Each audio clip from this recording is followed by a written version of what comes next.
What's up, everyone? It is your host, Ghost, coming to you live with another wonderful video. How's everyone doing today? Sorry, gotta adjust the camera and everything per usual. Eventually, I'll get another one and I won't have to do this anymore. There we go. Oh, sorry about that. All right. So I am back again with another wonderful video. How is everyone doing today? Hope everyone's doing well. I forgot to put my banner. There we go. Sorry, I had to organize everything. All right.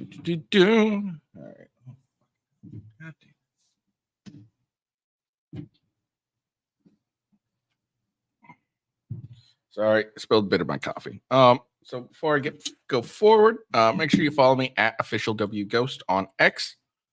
Best way to check me out, see what's going on with me. Let's see. Just gotta make sure that all my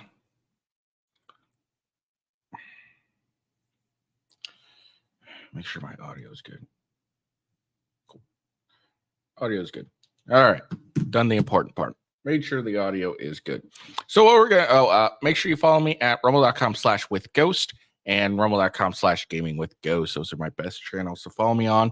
Follow me on Twitch, twitch.tv at officialwithghost. What else? I think that's about it. Other than my YouTube channel, of course, is with Ghost and everything. Speaking of my YouTube channel, one second. I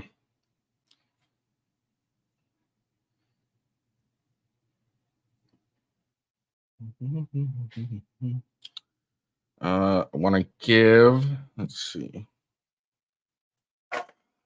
That is for,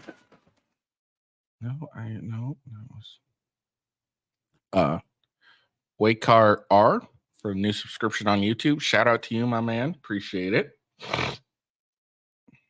Used to have a better audio thing, but now I switched mics and everything had to change. Blah blah blah. Not important. All right. So what we're going to talk about today is Alex Jones has been reinstated at X, formerly known as Twitter. Gonna read that, and then Tate, Elon Musk, and Alex Jones talk about kids on an X space. I guess, you know, if you use X, there's like these spaces that you can like talk to people on and shit, like have a discussion, whatever. Never been on one, but yeah. So they all have, you know, there's a bunch of other people talking, but yeah. So they're going to talk kids for a little bit. So we're going to watch that, see what they have to say. Let me see. And then JWaller talks about the subway shooter that we watched not too long ago. So be on the lookout for that. That's what we're going to talk about. Unfortunately, like, I like JWaller and everything. Unfortunately, he doesn't really understand what he's talking about when it comes to this stuff. He has some points, I would say, but they're not very valid, considering what he was arrested for and why and everything like that. So we're just gonna check that out, and you know, I said, I like JWaller. He's very intelligent. I think he's really good on intersexual dynamics. I like a lot of what he has to say. It's just this time around, what he said wasn't correct. If that makes any sense. And then, of course, we're going to talk about Donald Trump. He did a speech not too long ago where he doubled down on his dictator comment. He made a few other comments, and people, went insane and very upset. Blah blah blah. So we'll check that out as well. Let's see. So we got 3 of those. I think we'll watch. And then a teenager in Texas got killed, unfortunately, by an illegal immigrant, which is terrible, honestly.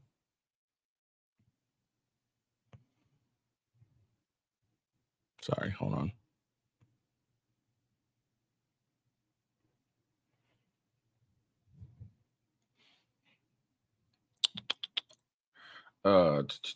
Sorry, I got distracted there. All right, so we'll talk about that. I got to bring up a report on it because all I got is a quick little snap of it. We're gonna watch an old video of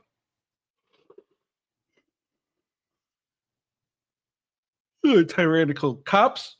We're gonna watch that real quick, and then UPenn President Liz Miguel has resigned due to her apparently anti-Semitic testimony at one point. I think it was on Congress or whatever. I saw a bit. I didn't really react to it or watch it because it wasn't interest. But it's interesting to see someone actually resign when they say something wrong.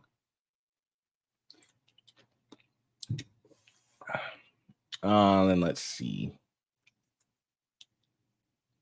And then the Democratic politician, I think she lost her race. Yeah. Lost her race due to her online sex life being exposed. Now, read that again and tell me how that makes sense. I'll say it again, and we'll see. And you have time to figure out how that makes sense.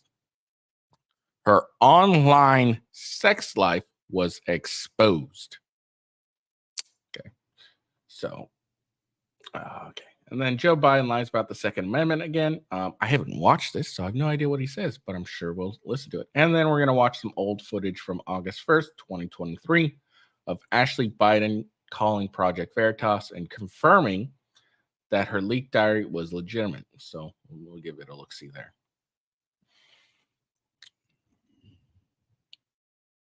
So without further ado, let's get to it.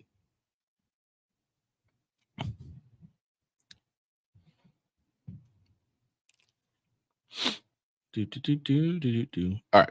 So breaking: Alex Jones to be reinstated to X. Oh, actually, hold on.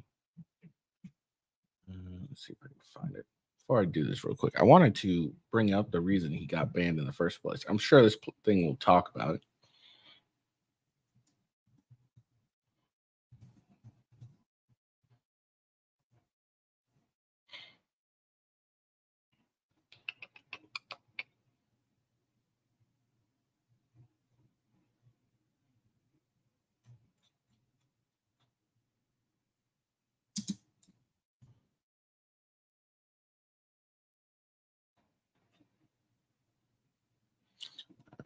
Hold on. Maybe I can just Google this real quick.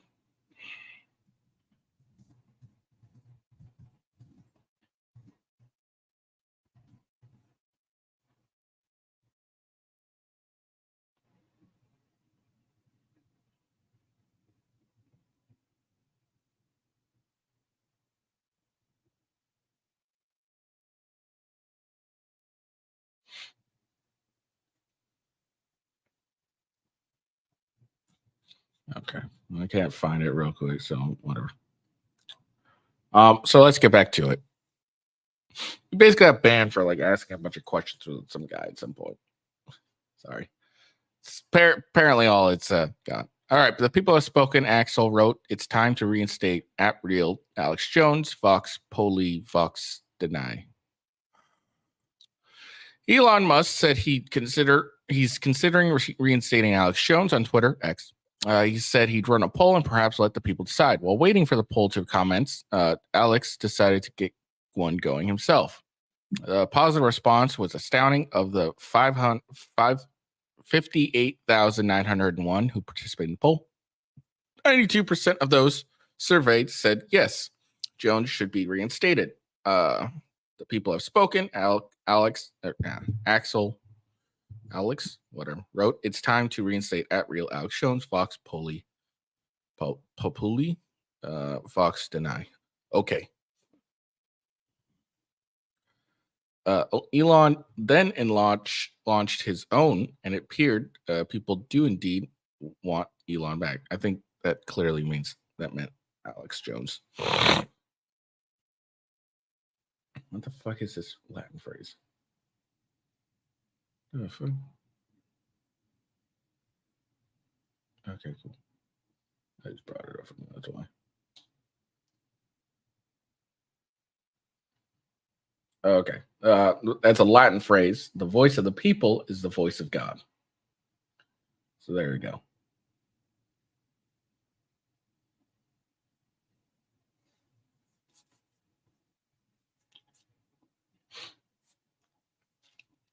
Okay. We'll consider in general, since the platform aspires to be a global town center, permanent bans should beware. Also, if he says anything false on this platform, then at community notes will correct him, whereas that would not be the case elsewhere. Let's hold a poll, Musk said on Thursday. There's been many calls from other users to have him reinstated. Musk has reinstated many controversial people since buying Twitter and making it into a free speech space. His largest unban was former President Donald Trump, who was kicked off not only Twitter but also Facebook and Instagram after the Capitol riot on January 6, 2021, for which he has been blamed. Musk held a poll, and the poll demanded Trump's return. The people have spoken, Musk said. Vox deny. Jones has been banned on platform when it was still under founder Jack Dorsey's leadership. His alleged violation was confronting journalists Oliver Darcy and Ben Stitler over continuously defaming him and trying to cost some advertisers on InfoWars. Tucker Carlson sat down with Jones for a wide-ranging interview this week on Tucker on X. The interview touched on those controversial subjects that Jones is known for and detailed the impact that lawsuit brought by Sandy Hook parents has had on him personally as well as the company. Jones was vilified after calling into question the school shooting con in 2012. He later apologized for his remarks and has been ordered to pay restitutions in $85 million, which was ridiculous. I don't agree with what he said, but 58, wait, what was it? Sorry. What was it? 58, was it? Yeah, it was $85 million in restitution for something that's happened years ago. It's kind of ridiculous, honestly. It really is ridiculous. Let's see. Okay.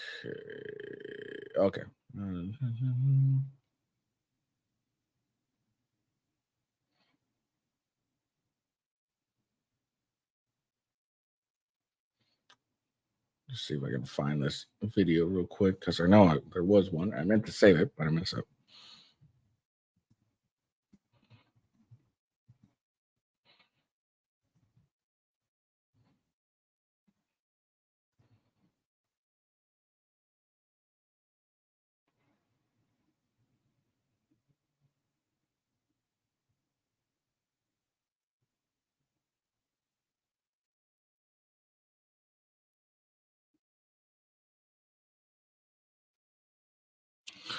Cool. I'm probably not going to watch it all because that would be ridiculous, but This is apparently what got Alex Jones banned on Twitter. Well, back then Twitter, because this is 2008 or 2018. Sorry.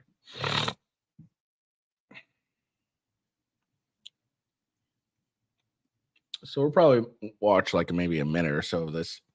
Probably watch it until I can get my other crap up. Oh yeah, about a minute or so, unless something gets good, which I doubt. Guy that goes around policing and calling for censorship and then claims that Trump's wrong, there's no censorship of conservatives or patriots. You are incredibly shameful. How are you doing, Alex? You're just look you are literally an anti-American, anti-free speech coward. You're going to go down the history books at the Criminal News Network. This is one of the main people right here who thinks you have no memory, who sits there and lobbies. Show him. That sits there and lobbies people to take other news off, claiming they're fake when CNN is the fakest WMD, Gulf Arab state dictatorship funded. Unbelievable. I mean, look at those eyes, folks. If you want to see the eyes of a rat, seriously, just I'm looking at the camera. Look at those eyes. Look at that slobbering to the system. And the criminals at CNN, all their warmongering and death, all their fake news, and then running around trying to police the internet and try to shut people down. And then you think people are so stupid. On CNN a week later, you say no one's censoring anybody, no one's pushing for censoring, and then you say that Trump is the one attacking the press, but only does to stand up to your lies. Just look at this guy's eyes, man. That is who will rule your life. All right, so there you go. So like I said, I wasn't going to watch too much of it, but that's apparently the video that got Alex Jones banned.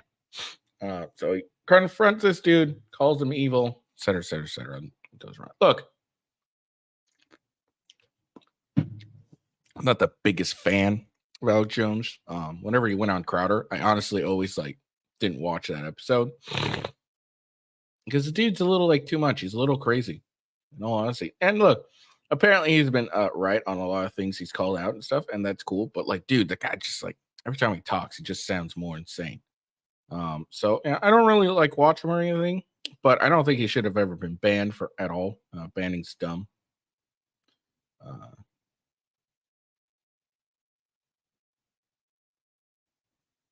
Sorry. Fuck. There we go. Sorry. My stuff is acting weird. All right. But yeah.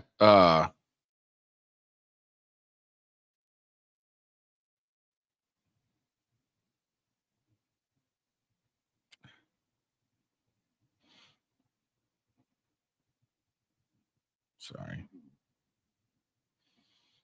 But yeah, I don't believe anyone should be banned for what he said or anything like that. It's really dumb to ban someone. Yeah. Hold on. My shit's getting all fucked up. There we go. Okay. All right. Anyways. So Alex Jones, every time I watch him, he's really annoying whenever he talks. To me, personally. To me. So yeah. All right. So let's but it's good that he got reinstated. That's a good thing. We should all be happy about it.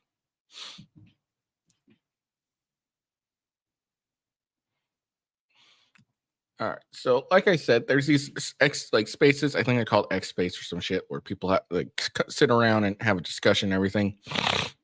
And I think in the same space, Vivek ended up taking a piss, and everyone heard it. We're kind of making fun of him, so that was kind of funny. And then, of course, he's getting roasted over it because whatever. So unprofessional.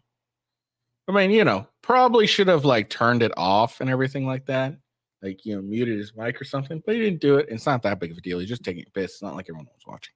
Anyways, let's listen to Elon Musk, Andrew Tate, and Alex Jones talk about kids. So something that is really important is you just literally have to have kids, or there's no next generation. Alex, do you have kids? Yes, I do. I'm not as prolific as you, but I wish I was. They're the best thing in my life. I have 4. Okay, great. And Andrew? I do have a few. I won't let you down, Elon. I'm coming to take over your title. I'm coming to take over. I'm doing my best. I got to use my good looks for something. Well, I think we need to, hear. I think we ought to encourage people to Oh, okay. have kids. And Elon Musk apparently has 11. And this is the bottom line argument. This is what is so important. We just talked about how the globalists are ultimately selfish and only care Well, about look at their own most power. most of globalists don't have children. And of course, because they're selfish. Something that is really. All right, so there you go. So yeah, they talked about kids. Kids are very important. I'm a father myself. My daughter is amazing. I'm also, about to be another father again. We have another one on the way. So I agree, father, that is extremely important. And, they went on to their conspiracy theories and everything like that, which, may very well not be conspiracy theories, honestly, if you listen to them. But, Elon Musk apparently has 11. Alex Jones has 4. I think Tate has 3 or 4 at the moment. So. But yeah, I think that's something discussion we should have more often these days is kids having kids and stuff, because kids are wonderful. They're annoying as hell. Not gonna lie, but they're wonderful to have. They're dumb as fuck, though. Let's be honest, they're dumb as fuck. But I think having kids is a great thing. We should all aspire to have kids of our own. The first step always, of course, is to ensure we find a good woman before getting kids. It shouldn't be just like, oh, let me just get kids to have kids. We should make sure we have the intent of having a good family as well. That starts always with having a mother at first.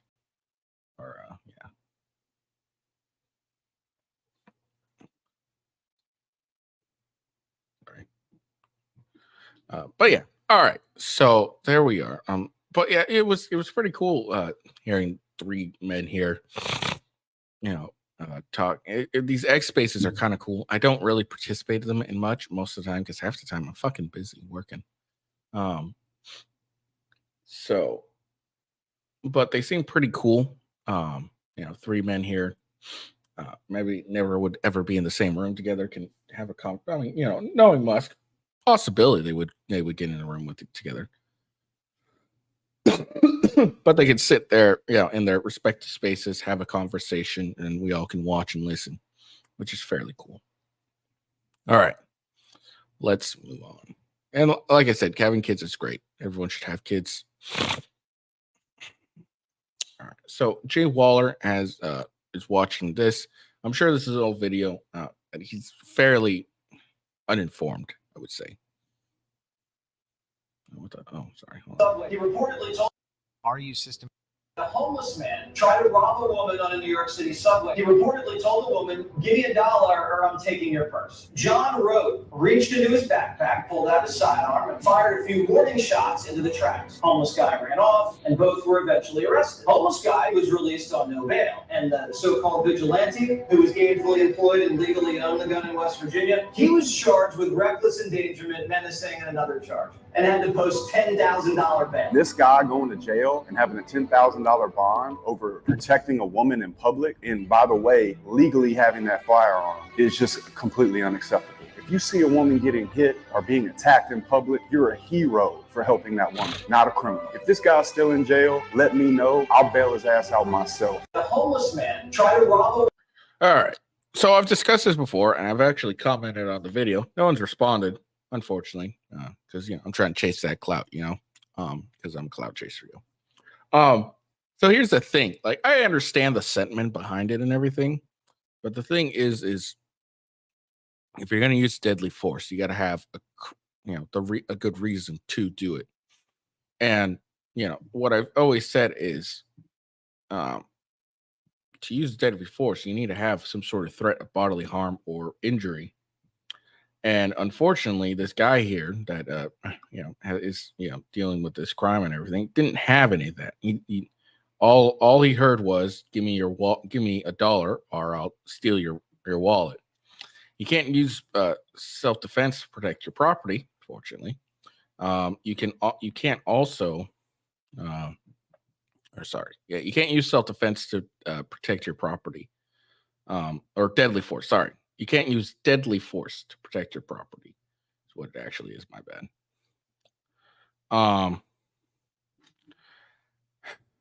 And again, I understand the sentiment and I agree with the sentiment behind it. But like I said, you can't use deadly force to protect property. if I remember correctly, the subway shooter didn't hear any threat of bodily or death or bodily harm. Um, another another reason why you would be able to use deadly force against an individual. He didn't hear any of that. He also didn't hear. Sorry. Yeah, so there's no threat of death or bodily harm, which is a very important key when using self-defense or with deadly force. Or he didn't have a reasonable fear of death or bodily harm, which is another key component for using self-defense with deadly force. He also showed he didn't have that reasonable fear due to the fact that he fired a couple of warning shots. You don't fire warning shots if you're in reasonable fear of death or grievous bodily harm. So he didn't get charged with trying to protect a woman, although ironically, the woman ended up going out against the guy that helped her. She said she'd rather her get robbed than him pulling out a gun and firing. So that's why he got hit with those charges: public menacing, reckless endangerment, etc. Because he didn't have a reasonable fear of death or bodily harm, and he fired a couple of warning shots, which is reckless endangerment. If you fire a gun, you are responsible for every round that comes out of that bullet. Now, obviously there's mitigating factors. If you shoot someone and the bullet deflects off their bone or something, or a fragment deflects off their bones or something, or it goes through them and it hits someone else, but you are defending yourself, there's mitigations and stuff that'll protect you from getting in trouble for stuff like that. But in general, if you fire a gun and you're not pointing it at an attacker and you just fire it, that's reckless endangerment right there. Fucking Biden once said, "Oh, if you got a couple intruders, just jump out on the porch and shoot a shotgun in the air." Very, very illegal. That's reckless endangerment as well. So yeah, and then there's something else I want. Oh, just because you can legally have the firearm in West Virginia doesn't necessarily mean that you can legally have it in New York. New York has some strict gun laws. And this happened in New York City on a subway. So yeah, just because you can legally own one in West Virginia doesn't mean it's illegal in New York. Different states have different gun laws, unfortunately. So I reviewed the subway shooter. I gave my honest assessment, although I understand his reasoning. What he used was not an appropriate use of self-defense.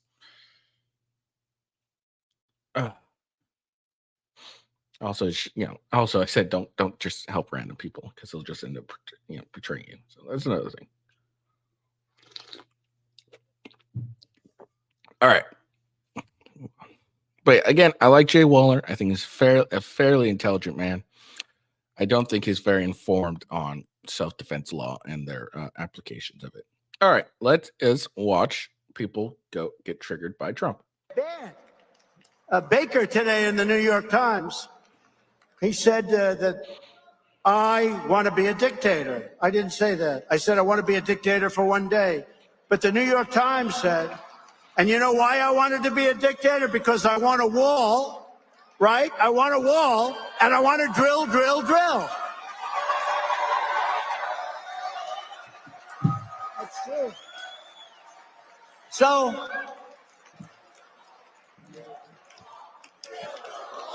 build a wall. Well, we did. We built a bed. Baker today. Okay. So here's Trump doubling down on his, dictator comment. Now, look, it's obviously, some sort. It's a tactic. It's a tongue-in-cheek thing where he's like, "Oh, yeah, I want to be a dictator," because everyone says he wants to be a dictator, and so he goes on that, "Oh yeah, I want to be a dictator, but the reason I want to be a dictator is to build the wall and drill, baby, drill." So he's kind of like, it's what Trump does. He leans into it, and he goes with it just to piss people off.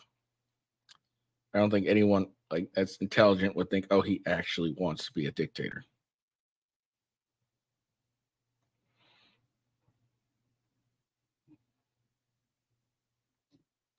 All right. And if you really think he wants to be a dictator, then you're just a moron. He's never done any dictatorial things in the past, even though he could. Joe Biden has done far more stuff that's probably closer to dictatorial than Trump does. I don't like the talk, even if it is a joke. I don't generally like it. But that's just me. Again, I understand what he's doing, and obviously, if you start trying to become an actual dictator, we should definitely remove him from office immediately. But I don't think he's actually going to do it. A lot of people thought he was going to do that when he first, came and ran and everything, and he turned out to be an actually very free and fair president. You've opened up a Pandora's box, and I only can say to Joe is be very careful what you wish for, because what you've done is a terrible thing. When a president leaves, especially a very popular, I got 75 million votes that they know of. We're not talking about the millions that were played with. Never forget, our enemies want to take away my freedom because I will never let them take away your freedom. It's very simple. Very simple. They want to silence me because I will never let them silence you. And in the end, they're not after me. They're after you. I just happen to be standing in their way. And you've heard that before. I mean that 100%. You've opened up a Pandora's box, and I only can say. Now, what we can discern from this is he's going to be going after Biden. I don't know. Or he could be saying, what he could do, he could be saying is, Biden has set a precedent where now former political enemies can be can be now, because the unspoken rule is, regardless of what your opponent did, unless they were highly illegal, you didn't go after your opponent after they left office. You kind of just left them alone, regardless of what was said on the campaign trail. That was the unspoken rule. And now Biden has violated that by going after Trump to try and prevent him from running for another term. And so now that could be, seen as setting a precedent where now everyone who's, even is part of this at all, will now do the same thing. And that could be the Pandora box he's talking about. I think he might be alluding to him going after Biden as well. Wouldn't surprise me. Really don't think he should. I think he should just, be the bigger person, let it go, and call it a day. Nothing good will ever come out of him going after Biden, although it would be legitimate for him to do so.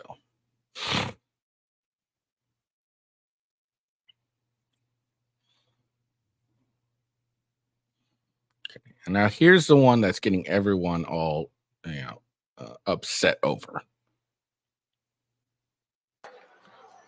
But I went onto that stage just a few days later, and a general who's a fantastic general actually said to me, "Sir, been on the battlefield, men have gone down on my left and on my right. I stood on hills where soldiers were killed.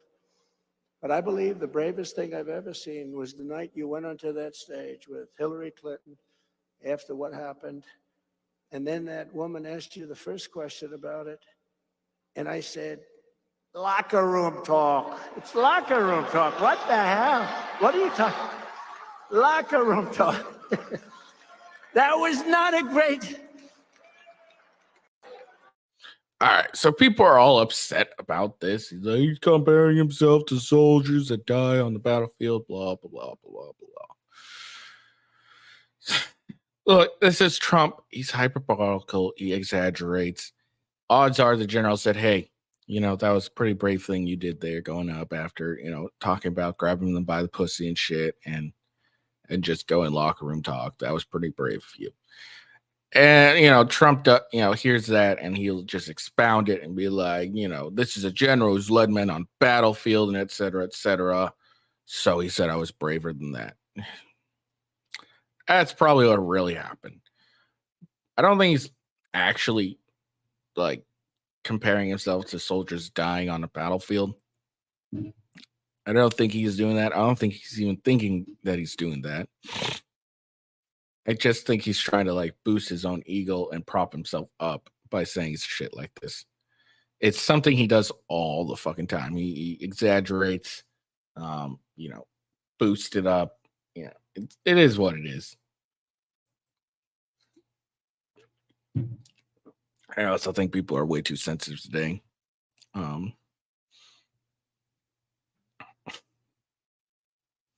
Like, it's just ridiculous.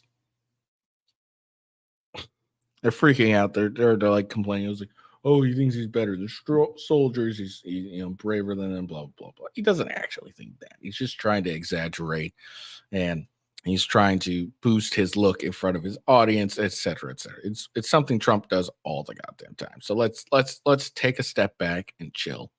There's nothing wrong with like calling him out. It's like, hey, dude, this isn't quite right. You're not braver than soldiers fighting on the battlefield. You're just some politician. All right. There's nothing wrong with that.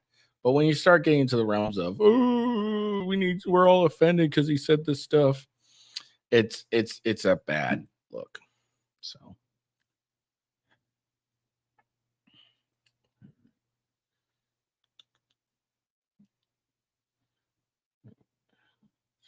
that is what it is. All right. So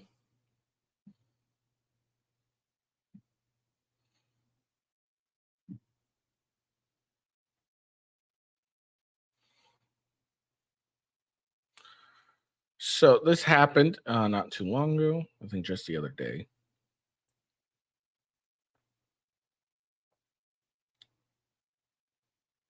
Yeah, December 10th. Oh yeah, so yesterday. Let's see if I can zoom in and read this. No, I can't. Okay. Anyways, so this high school teenager in Texas, cheerleader in Texas, was found dead in her apartment, and apparently the murderer is an illegal alien. So let's go and check this out.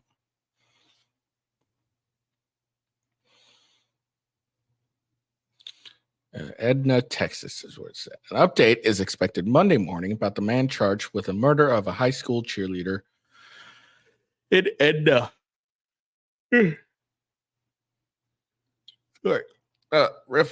Rafael Govea Romero is booked in the Jackson County Jail, charged with capital murder in the death of 16-year-old Edna high school cheerleader Elizabeth Medina.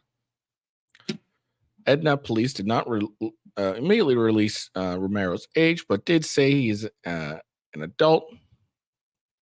Officials added he is undocumented. Okay. Romero was arrested over the weekend in Schlunberg, about an hour northwest of Edna. Before Romero's arrest, police released photos of a person of interest in the case. The photos showed a man believed to be Romero wearing a black Volcom hooded sweatshirt.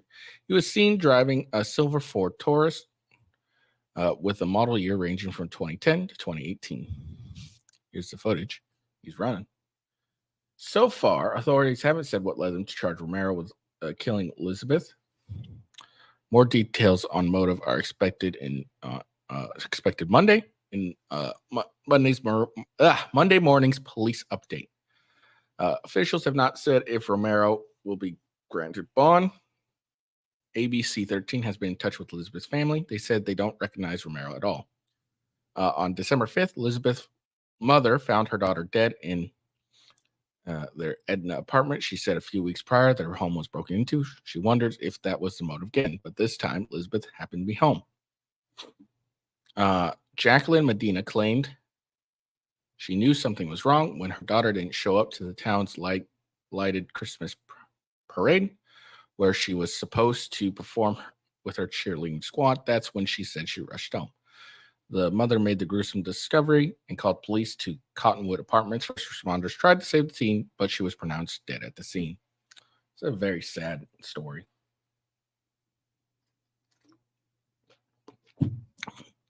She was bubbly, happy, funny.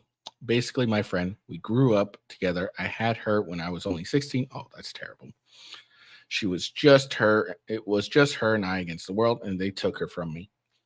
Police haven't given details as how exactly Elizabeth died. A GoFundMe was set up to help the family funeral expenses. Come back to this post for updates. ABC 13 will provide an update as some key details of the investigation are made public.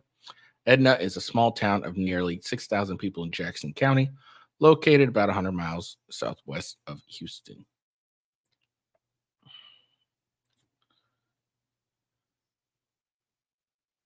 So the GoFundMe is www.gofundme.com/f/left or /Elizabeth Medina, Elizabeth-Medina. If you want to donate to it. Oh shit, 18,586 has been donated. That's great, guys. This is what's all about. This is the thing about humanity. So it's amazing what humanity can do sometimes, where they see something tragic and they'll go out and they'll try and help as much as they can. I mean, that's a good amount. I wish they're so goddamn broke. I could at least do the GoFundMe too. Not really broke, but I make a good living, but all my fucking paycheck goes to my family. So unfortunately, I can't donate on a spur of the moment thing.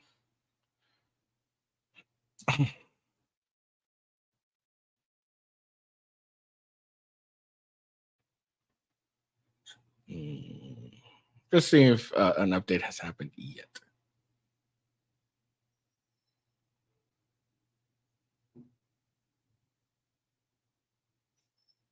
She was found dead in the bathtub.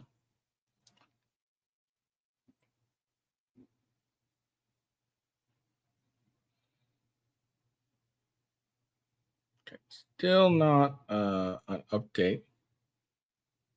So maybe I'll get into it tomorrow some more. But this is what happens when we have a border that's completely unchecked. We're this border. Well, we're and Texas is doing a very good job. Don't get me wrong. When it comes to the border, they're trying very hard, but they can only do so much, and there's not much they can do than anything. So it's very terrible that this happened, unfortunately. And the biggest thing we should realize about it all is that we need to start really policing our border, so some of these crimes can be prevented. This is a young lady that's life was gone before she even really started it. Yeah, she's 16, but there's still a lot of life to go for. And her poor mother, who's had her, only her for the last 16 years. And and look, like I said, I have kids, and when you have kids, they become your world, and it becomes very difficult to go on and to think about anything else. So I really feel for her mother.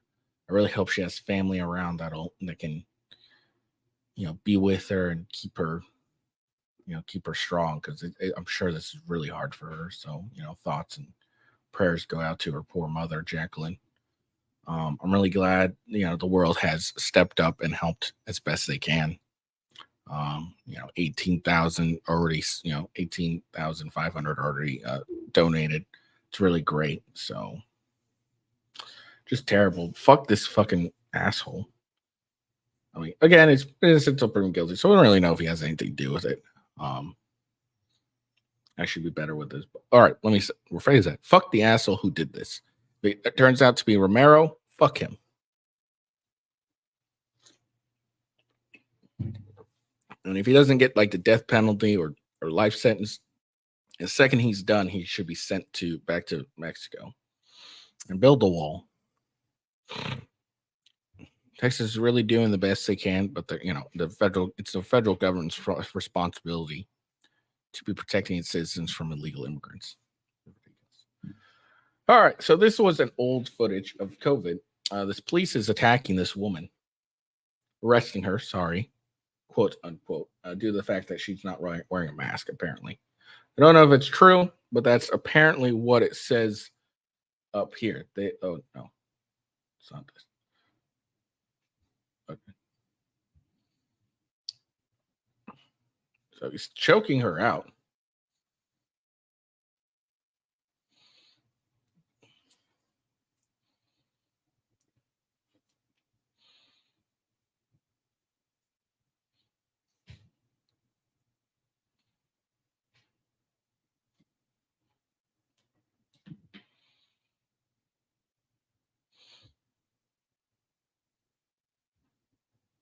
It's very excessive. Is she resisting? Yes, but full on hand choke. A very excessive arrest. Like, goddamn. Look, if she was black, there have been riots in the streets, and this is what happened in COVID. People, you didn't wear a mask. Guess what? You're a bad person. Therefore, you needed to be arrested. You needed to be in trouble. So there's apparently another pneumonia flu going around China. Just for 24 election. Why don't you remember that when next time they try to tell you to stay, locked up? Don't let it happen again. We failed. We showed that we were willing to give up our freedoms for a sense of security. Remember what Benjamin Franklin said: if you sacrifice freedom for security, you'll get neither of both. I think that's what he said. Hold on, let me quote the word right.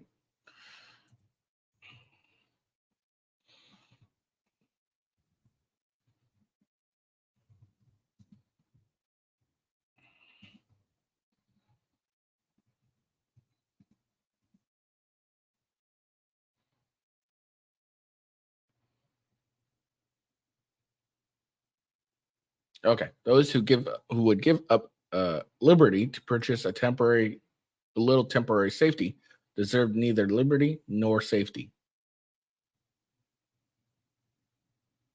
Those who desire to give up freedom in order to gain security will not have, nor do they deserve either one. So there you go. So I got it semi right. But remember that. All right, we failed. We failed when COVID happened. We can't fail again, people.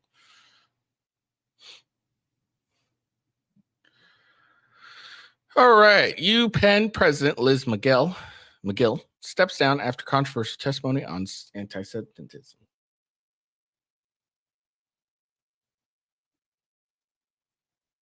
So she apparently testified before Congress on anti-Semitism.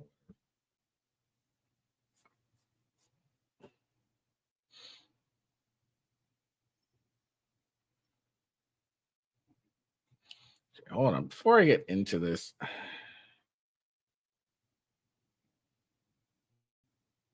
kind of want to get the full context, and I didn't watch when she first did her shit. So let me see if I can watch it.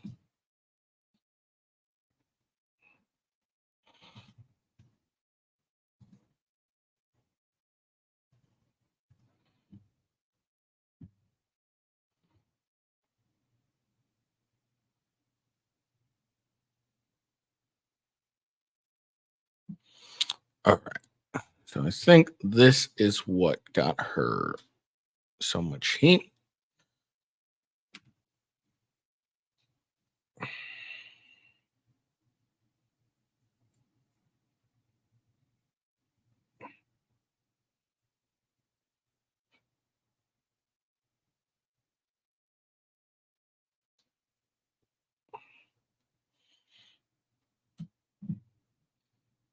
At Penn, does calling for the genocide of Jews violate Penn's rules or code of conduct? Yes or no?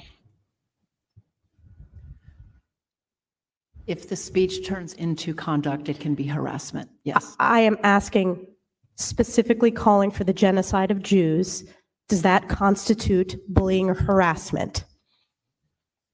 If it is directed and severe or pervasive, it is harassment. So the answer is yes. It is a context-dependent decision, Congresswoman. It's a context-dependent decision. That's your testimony today. Calling for the genocide of Jews is depending upon the context. That is not bullying or harassment. This is the easiest question to answer yes, Ms. McGill. So is your testimony that you will not answer yes? If it if the yes speech or becomes no? if the speech becomes conduct, It can be harassment, yes. Conduct meaning committing the act of genocide? The speech is not harassment?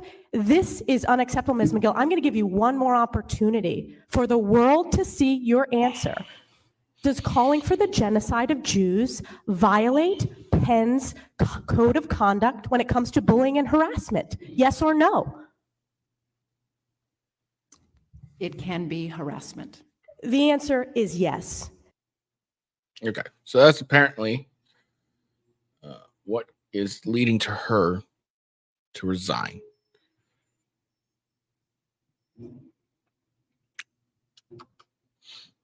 All right, so University of Pennsylvania President Liz McGill has resigned Saturday after widespread public outrage over testimony to Congress on anti-Semitism. The announcement came after days of intense pressure from Penn alumni, elected officials following McGill's botched Capitol Hill testimony earlier in the week. After refusing, along with the president of Harvard and MIT, to unequivocally condemn calls for genocide of Jews, McGill reportedly faced the likelihood the school board trustees would fire her as soon as Sunday. I write to share that President Liz McGill has voluntarily tendered her resignation as president of the University of Pennsylvania. She will remain a tenured faculty member at Penn Law. Board of Trustees Chairman Scott L. Bach wrote in a statement. Bach said that McGill agreed to stay on until an interim president is appointed.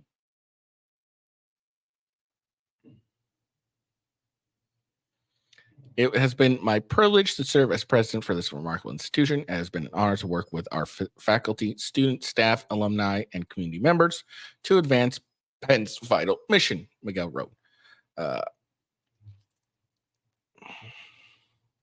McGill resigned days after major donor Ross Stevens rescinded a $10 million gift to the school in protest of the college handling of anti-Semitism on campus and her leadership. The board of Penn's Wharton Business School also asked McGill to resign, and the University of Trustees held an emergency meeting on Thursday as the school faced backlash over her comments. Both Stevens and the Wharton board pointed to McGill's disastrous congressional testimony in statements to the reasons for their respective actions.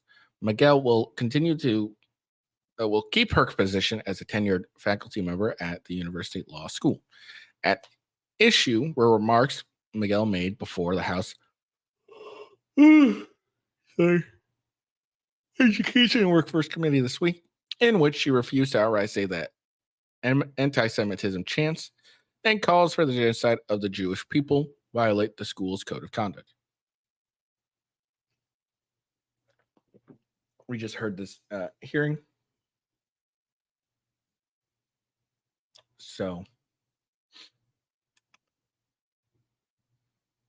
also the smiling and all that stuff was not a bad. Like, it could be just like a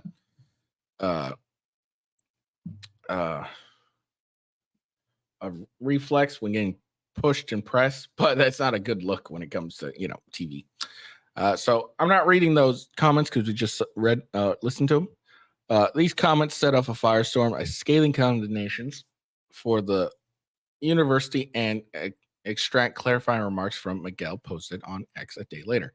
There's a moment yesterday during yesterday's congressional hearing on anti-Semitism when I was asked if a call for genocide of the Jewish people on our campus would violate our policies. In that moment, I was focused on our university's longstanding policies aligned with the U.S. Constitution, which says that speech alone is not punishable, McGill said. I was not focused on what I should have been, on the irrefutable fact that a call for genocide of Jewish people is a call for some of the most terrible violence human beings can perpetrate. Okay, that's a weird excuse. It's okay, but I really don't understand her apparent excuse. I wasn't focused on the policy of the university, even though I was asked about the code of conduct of the schools policy, I was thinking about the U.S. Constitution. Let's see.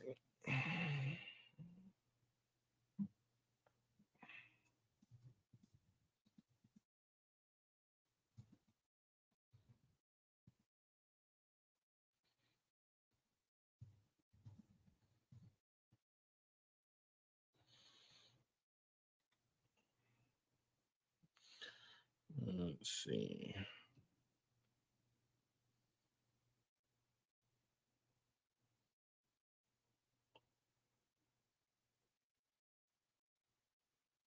Okay. So I'm thinking midway. So here's something. So this is from what's it called? Fire. It's God damn it. It's the Foundation of Individual Rights and Expression. What the hell? Oh.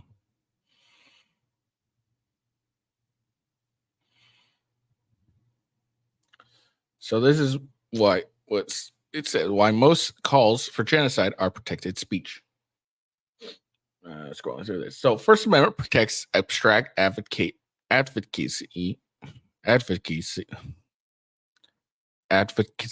for violence. I still don't think I even said that right, including calls for genocide. When Miguel and the president blah, blah, blah, said it was all right, the First Amendment protects advocacy of violence so long as it doesn't cross the line into unprotected conduct of speech, like incitement or true threats. These narrow, well-defined exceptions protect individuals from immediate threats to their physical safety without risking a widespread crackdown on dissenting or unpopular speech. Supreme Court defined incitement in the landmark case of Bradburg versus Ohio. The justice held that the First Amendment protected speech at a Ku Klux Klan rally, complete with a burning cross. These armed Klansmen used slurs against blacks and Jews, calling for a revengeance of if the government continues to suppress the white Caucasian race, and announced a march on Congress on the 4th of July. The court made clear the speech promoting unlawful actions loses First Amendment protections only if it is directed to and likely to produce immediate lawless action. That's a necessarily high bar designed to protect a greater charge of political expression by capturing only speech that is all but inseparable from the unlawful actions that directly follows it. Hold on, gotta turn off my heat.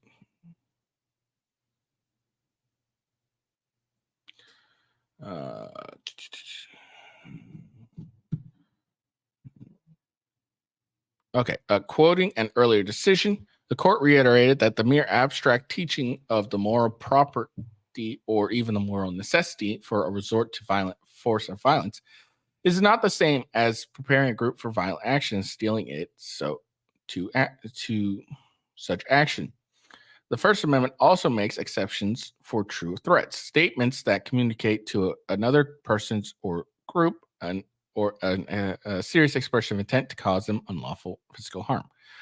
Advocacy of genocide or violence remains protected speech, unless it meets one of these exceptions in the particular case in which it is uttered. So, the First Amendment would generally protect, for example, students peacefully marching across the quad, chanting from the river to the sea, Palestine will be free, even if the chants were interpreted as support to the ethnic or ethnic cleansing or genocide of Israelis. But as Fire legal director Will Creeley recently explained, if the slogan were directed at a specific Jewish student by a student or group moving threatening towards him during a protest, that has turned violent and unstable. It may arguably constitute a true threat. Moreover, a campus speaker exhortation to a willing audience to attack a passerby might lawfully face punishment as incitement. So there we go. So that is the court's definition of incitement and their opinion on calling for a genocide of the people. So, so there we go. That's, so in all fairness, what this director, Liz Miguel, whatever her fucking name is. Was it Liz Miguel? Now that's bothering me. Yeah, Liz Miguel. Okay. Was saying was correct. It really depends on the context. If it's someone standing up there and chanting, from the river to the sea, Palestine will be free. And, it can be interpreted as an ethnic cleansing, as it has been, or a genocide of Israelis. It's free speech and it's protected. And it's not, I don't even think it's harassment either.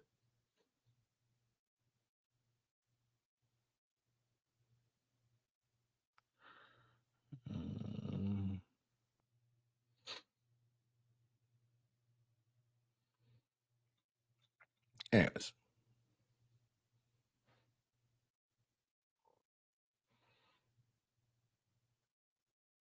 Okay. It's not even harassment, actually, because harassment requires targeted, unwanted behavior targeted at specific individuals. So even if it's saying, Jews are bad, Jews need to die or some shit like that, it's not really specific enough. I don't think that would be specific enough to constitute harassment or violate speech. I don't think so. I could be absolutely wrong on this, by the way, but I don't think that would constitute, because it's saying Jews, yes, but it's not specific enough. It's not saying, like, for example, if the students at the quad were chanting, from the river to the sea, Palestine will be free, end the Jews on this campus. Let's go get the Jews. And they're marching in a violent manner towards like the Jewish center on the state. That could be constituted as a true threat. And that's what's required to violate freedom, to lose your freedom of speech protection.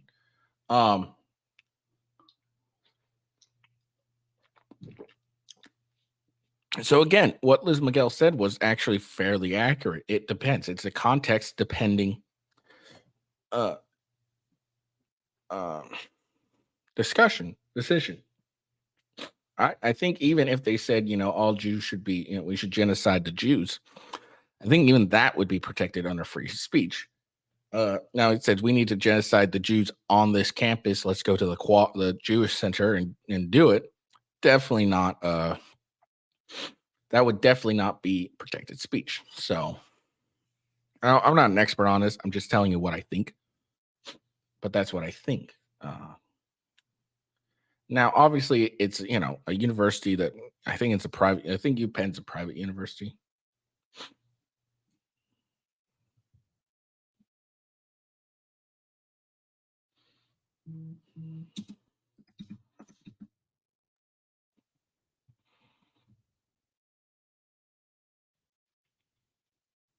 Yeah, it's a private university. Cool. So they're able to do whatever they want. They can make their rules and have people get kicked out if they want. But so again, as much as we don't like it, it's actually a freedom of speech thing here. And students are allowed to exercise their freedom of speech so long as they're not doing an actual threatening or call to action. Just because someone may feel uncomfortable with what they're saying or feel scared of what they're saying, unless it's actually targeted towards that individual, it's still freedom of speech. At least that's what I get from that reading. Okay.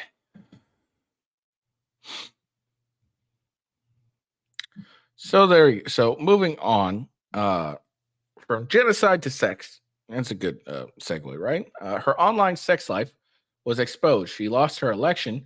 Now she's speaking out. Susan Gibson campaign was rocked when an opponent exposed her private digital life to the public. She won't be the last.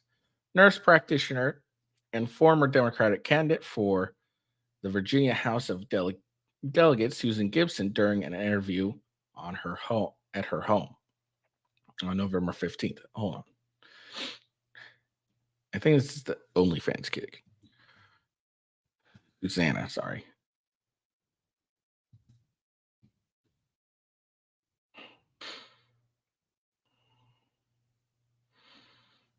Okay. Yeah. So this chick has an OnlyFans, and she was running for campaign. So you can't really call it a private digital life because it wasn't private. It was online. So you can't really expose something that's public. You can bring attention to it, maybe, but you can't really expose it. Like this chick's insane. She this isn't so look, her and her husband do sex stuff online for tips. Can't remember if she's OnlyFans or she's just or maybe they do like webcam shit or something like that. Can't remember. But either way, this it doesn't make any sense. You can't like expose someone's you can't expose someone who posts shit on public. And even if it's behind a paywall, it's still kind of public, in my opinion. And look, if you're going to do a political job, or you're running for a public office or something, your opponent wants to win, and they will win by any means necessary that's legal. And going and not exposing, but drawing attention towards the fact that you do sex content with your husband, it's not exposing your private life. It's exposing. It's bringing attention to what you do. Like she should have been well aware of the fact that, look, if I go for running for office, this might come out because you're going to be on. Because let's be honest, if you look, there's going to be someone in your state, maybe near your town, maybe even right next to you, that's going to be watching your shit. Possibly, the internet expands everywhere. So if you're going to run for public office, you should be well aware that some shit may come out. It's kind of like the key when it comes to this stuff. So this is just another hoe that's like got all upset that she got, everyone knows what she does now. And now she's mad about it because she lost her office. Look, no one wants a sex worker for a fucking public official. Sorry. If you do this kind of work, you're going to lose some opportunities, whether it's men, jobs, etc. No one wants, a sex worker to be representing them. It is what it is. You made a choice, like, you made your bed, lie in it. Don't be like all of, complaining that, my opponent showed everyone I was doing this. Well, maybe you should have done it in the first place if you wanted to go and do this shit. It's so dumb. All right. Fucking moron. All right, let's get ready to go. Because, the Second Amendment didn't say you can own any gun. You can own any weapon. You couldn't own a cannon when the Second Amendment was passed. You couldn't. Wrong. Anyway, don't get me started. But see, he's like, he realized, oh shit, I'm fucked up. No, it actually did say you can own a cannon.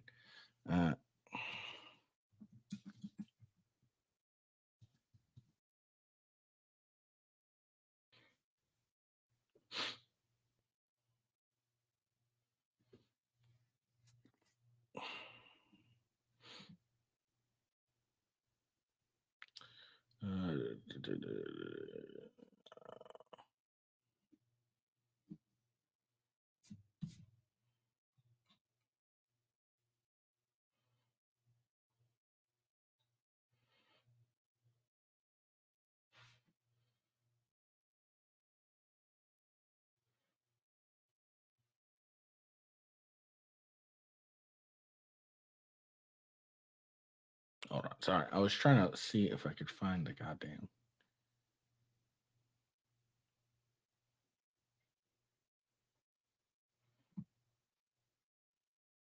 So if I remember, let's see.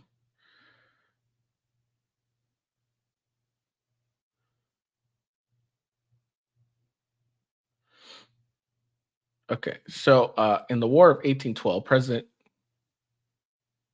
James Madison issued more than 500 letters of marque to privateers. These letters, that's not right. I don't think he was president. Sorry. Letters of marque. James Madison basically wrote several letters of marque to privateers saying, yes, you can legally own cannons.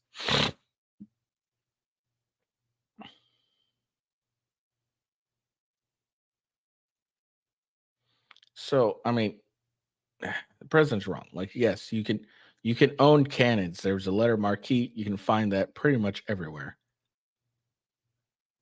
Hold on.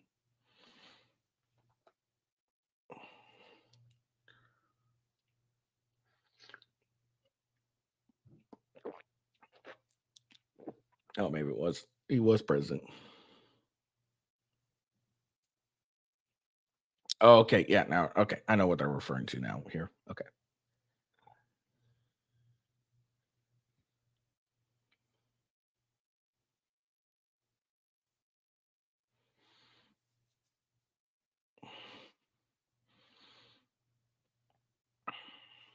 Yeah. So, yeah, James Madison was like, yeah, basically, yeah, you can own cannons. It's completely legal to own cannon. Here you go. So, what this essentially did was make piracy legal in the jurisdictions of the United States. And let's see.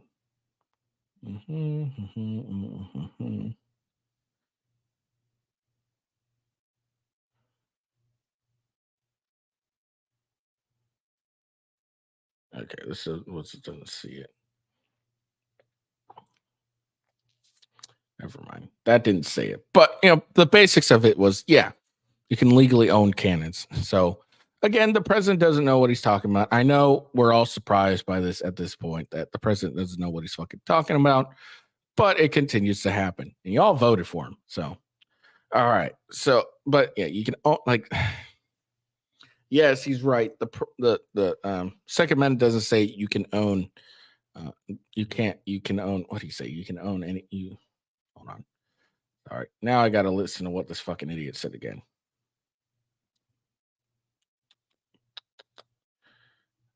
Okay. Okay.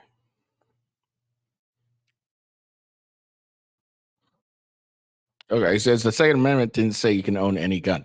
It also didn't say that you can't own any gun. It's very clear. It's bear arms. So it kind of means any gun, honestly. If you really think about it, you have the right to bear arms. Okay, it doesn't specifically say which guns you can own, but guess what? It does. It kind of does.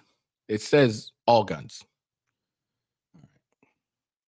That's why you haven't seen any real like restrictions on 2A until like the 1900s. And I think it was like after like the 1950s ish might be the first one around that time. I could be wrong though, but it wasn't until the 1900s that you started seeing restrictions on 2A.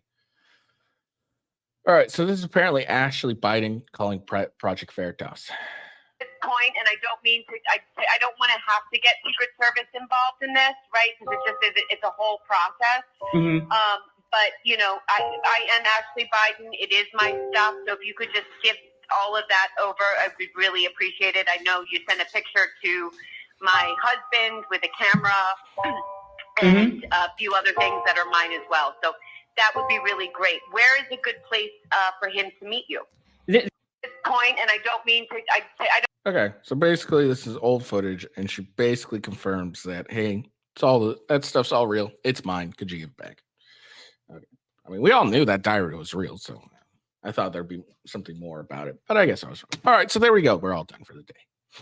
I did a good job, right? I always do a good job. I'm awesome. Anyways, I hope you all have a good day. I hope you guys enjoyed the video. I hope we learned some things.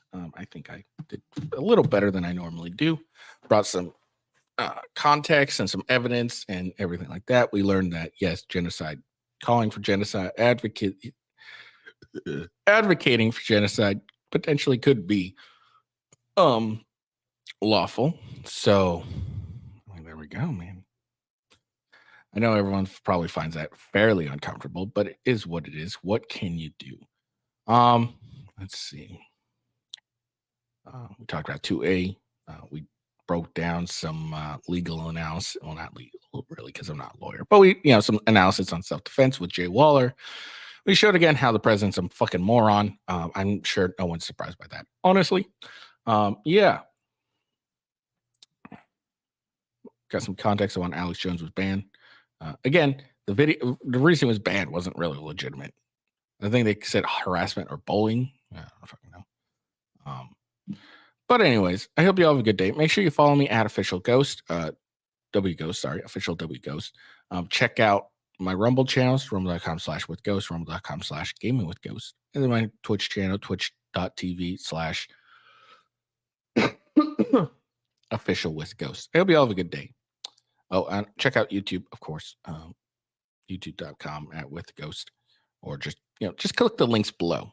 All right, there's links everywhere. Check out my Twitter. Check out my link there. I hope you have a good day. Peace out. And yes,